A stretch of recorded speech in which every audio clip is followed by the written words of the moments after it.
నేను చాలా రోజులుగా కలగంటున్న నా భారతీయ యాత్రలో భాగంగా కొన్ని ప్రొడక్ట్స్ కొన్నా ట్రావెలింగ్కి సంబంధించి, లైక్ టెంట్, ఇంకొన్ని ట్రావెలింగ్కి సంబంధించిన ప్రొడక్ట్స్. ఫస్ట్ ఒక స్మాల్ వాటర్ బాటిల్ వచ్చిందనమాట. ఇది ఒక క్యాప్ అనమాట. సెకండ్, ఎండ నుంచి ట్రావెల్ చేసేటప్పుడు ప్రొటెక్టివ్ ఉండటానికి ట్రావెలింగ్ క్యాప్ ఇది. దీని మీద ఇక్కడ ఉంటుంది ట్రావెల్ నెవర్ ఎండ్స్ అని, and I believe it. Main one అనమాట, క్యాంపింగ్ టెంట్ ఫ్రమ్ డెకాథ్లాన్, 2 personsది. ఇది ఇక్కడ రూమ్ లో ఓపెన్ చేసి చూద్దాం ఎలా ఉంటుందో. వావ్, మస్తుందిలే క్యాంపింగ్ సెటప్.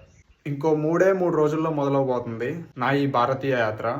చాలా అద్భుతంగా, చాలా అడ్వెంచరస్గా. So all you have to do is subscribe Gopi the explorer. మరో ప్రపంచం మొదలవబోతుంది. ఒక రోజు మీరు ఫీల్ అవుతారు Gopi the explorer YouTube channel subscribe చేసుకున్నందుకు చాలా ఆనందంగా ఉందని. అప్పటి వరకు నా ఈ ప్రయాణం కొనసాగుతూనే ఉంటుంది. జై హింద్.